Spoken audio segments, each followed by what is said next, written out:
I first saw him on my way home from work, standing under the flickering streetlight outside my apartment complex.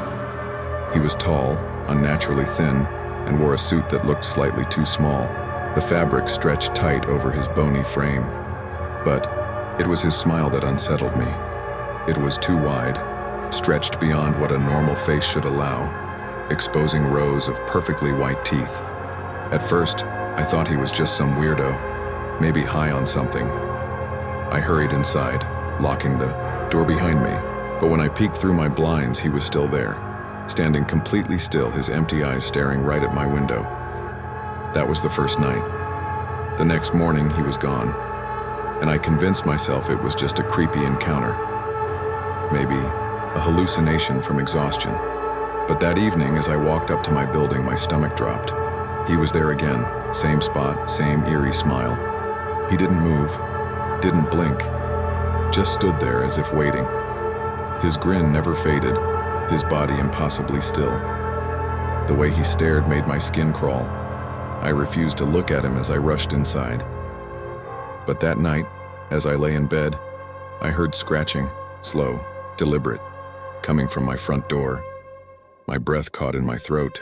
Then through the silence came a voice, low and distorted, like someone trying to force speech through a mouth not meant for words.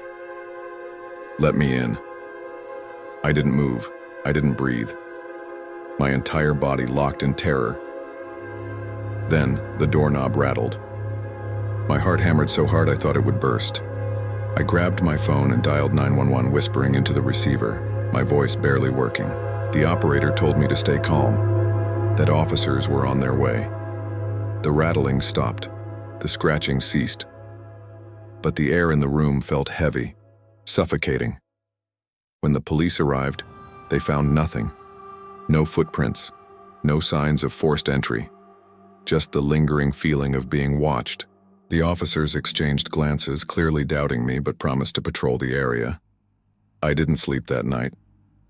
The next few days were quiet. No sign of him, no scratching at my door. I started to think it was over. Maybe I had imagined it. Maybe stress and exhaustion were playing tricks on me. Then, one night, I made a mistake. I was coming home late, exhausted, my mind foggy. As I reached for my keys, I heard a voice behind me. "Hey!" My blood turned to ice. I knew that voice. Slowly, I turned around. He was standing inches away from me. His smile was even wider now, stretching inhumanly across his face. His teeth weren't teeth anymore. They were sharpened points. His eyes were hollow, black, voids that seemed to pull me in. "I just want to come inside," he whispered, his voice crawling under my skin. I didn't wait. I slammed my door shut and locked every bolt. My hands shook as I grabbed my phone to call the police again, except I suddenly realized I had no signal. The air in my apartment had changed, thick with something wrong. Then my TV flickered on. The screen was pure static. My stomach churned as I stared, my pulse hammering in my ears. And then through the static, something began to take shape. A face. His face, staring, grinning. "You let me in when you looked at me?" The voice crackled through the speakers. The lights in my apartment dimmed. My breath came in shallow gasps.